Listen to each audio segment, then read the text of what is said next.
Assalamualaikum warahmatullahi wabarakatuh. Sebelumnya perkenalkan nama saya Ahmad Azin Syahrini Hilmi dengan NIM akhir 1002 dari kelas B mata kuliah PBO. Jadi di sini saya akan menjelaskan kode yang sudah saya kerjakan soal remedi eh, yang dimana eh, di sini disuruh membuat sistem manajemen gudang sederhana yang menggunakan dua jenis barang, yaitu barang umum dan barang mudah pecah, yang dimana di setiap barangnya itu memiliki informasi dasar seperti kode barang, nama barang, dan stok. Nah, yang dimana di program ini harus menerapkan empat pilar utama, OOP, yaitu satu enkapsulasi, dua pewarisan, tujuh polimorfisme, dan terakhir ada abstraksi atau interface. Memilih salah satu lah itu. Nah, mungkin langsung saja hmm, saya jelaskan kode yang sudah saya buat. Pertama, di sini ada kelas abstrak. Nah, di kelas abstrak ini yang di mana itu dasar dari semua jenis barang. Nah, yang dimana di dalamnya itu terdapat atribut seperti kode barang, nama barang, dan stok, serta dua metode abstrak, yaitu barang masuk dan barang keluar. Nah, yang dimana itu wajib diisi. Hmm. Selanjutnya ada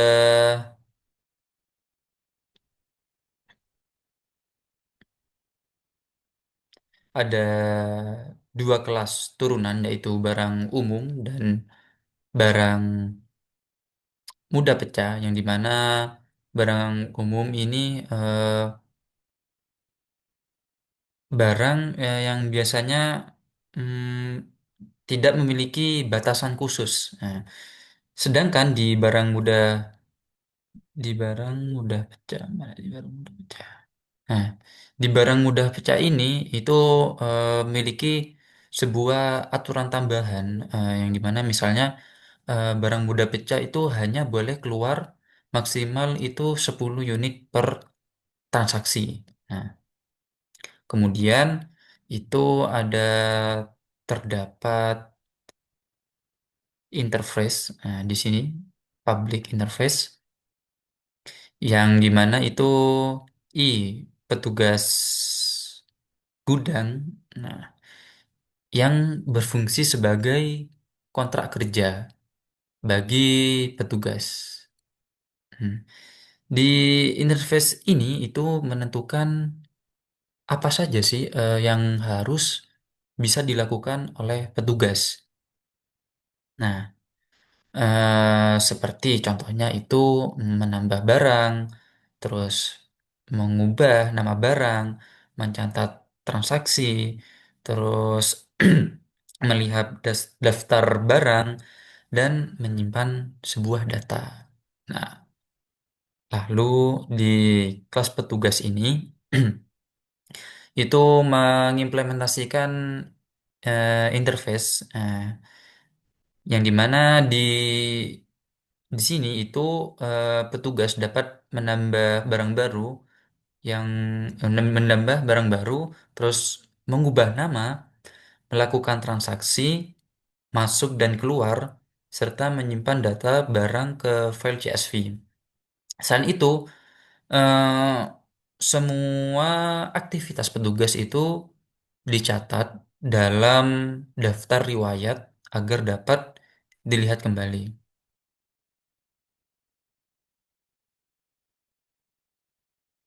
Nah, selanjutnya kita ke public void tambah barang, yang dimana itu fungsi ini tuh digunakan untuk menambah barang baru ke dalam menambah barang baru ke dalam daftar gudang, yang dimana sebelumnya itu barangnya dimasukkan yang dimana nanti sistem akan memeriksa apakah kode bank tersebut itu sudah pernah ada atau belum pernah sebelumnya. Nah, ketika belum pernah, maka barang itu nanti akan menambahkan ke sebuah daftar, dan nantinya aktivitas tersebut ini yang dilakukan ya akan dicatat ke dalam riwayat transaksi. Nah, fungsi ini itu memastikan agar tidak ada data yang ganda di sistem tersebut. Nah, lalu kedua itu ada public void, ubah nama barang. Nah, yang dimana ini fungsi ini digunakan untuk memperbarui nama barang berdasarkan kode yang dimasukkan. Yang dimana jika barang ditemukan, maka nama lamanya akan diganti dengan nama baru, dan perubahan ini akan dicatat di daftar riwayat. Nah, namun eh, apabila kode barang tidak ditemukan, nah, nantinya itu sebuah sistem akan menampilkan pesan bahwa barang tidak tersedia. Hmm.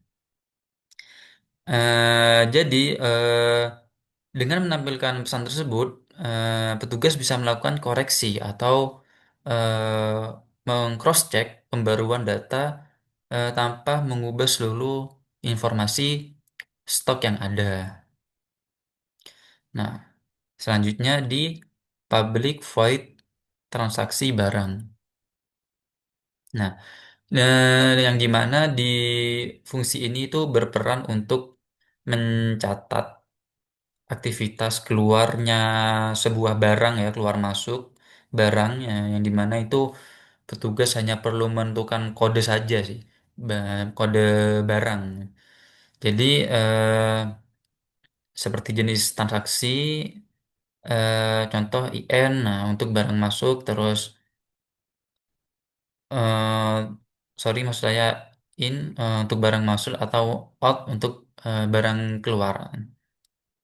Nah, yang dimana di sini itu jika transaksi valid, maka stok barang itu akan diperbarui secara otomatis, yang dimana nanti hasilnya dicatat ke dalam riwayat transaksi. Nah, fitur ini itu sangat penting ya, dikarenakan mm, untuk menjaga bahasanya untuk menjaga akurasi jumlah stok yang ada di gudang itu, begitu. Lalu lanjut ke public void, lihat barang. Hmm. Di sini itu fungsinya digunakan untuk menampilkan daftar seluruh barang yang tersimpan di gudang beserta detail informasinya seperti kode, nama, stok, dan jenis barang. Nah, yang dimana eh, jika gudang masih kosong, maka sistem akan menampilkan pesan bahwa belum ada data barang yang tersimpan. Nah, fitur ini itu membantu petugas dalam memantau kondisi stok dengan mudah. Nah, lalu di sini ada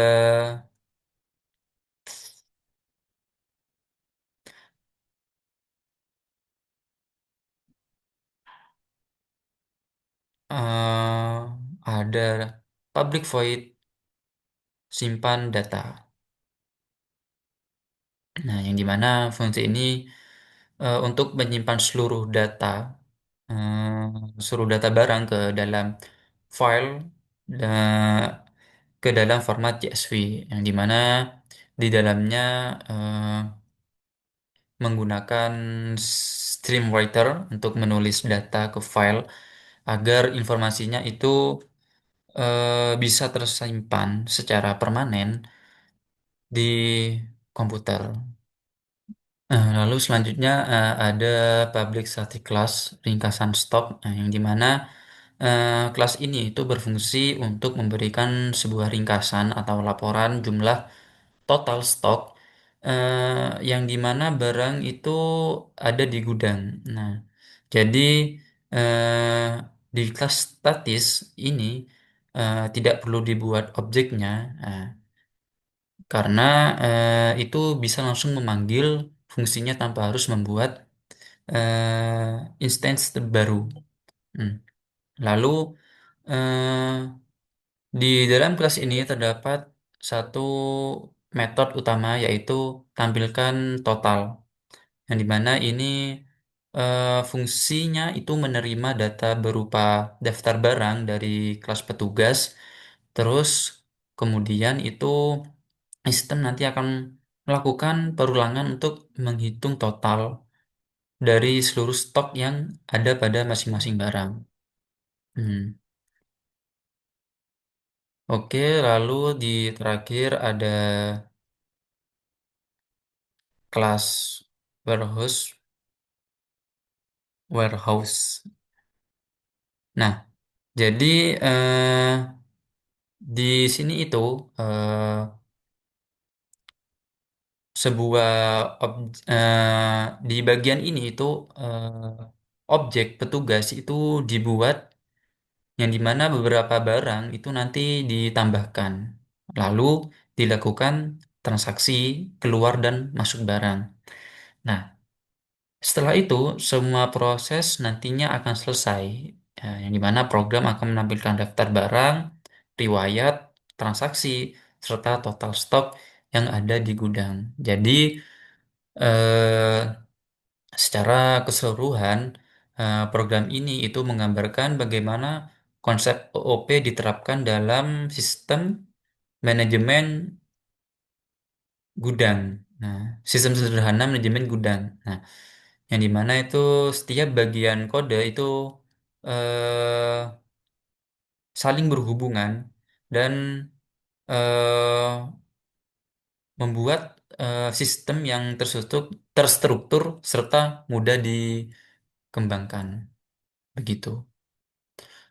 Mungkin cukup ini saja yang saya bisa jelaskan dari kode yang sudah saya buat untuk soal remedi PBO. Mungkin cukup sekian. Mohon maaf apabila kurang jelas dalam menjelaskan. Terima kasih. Wassalamualaikum warahmatullahi wabarakatuh.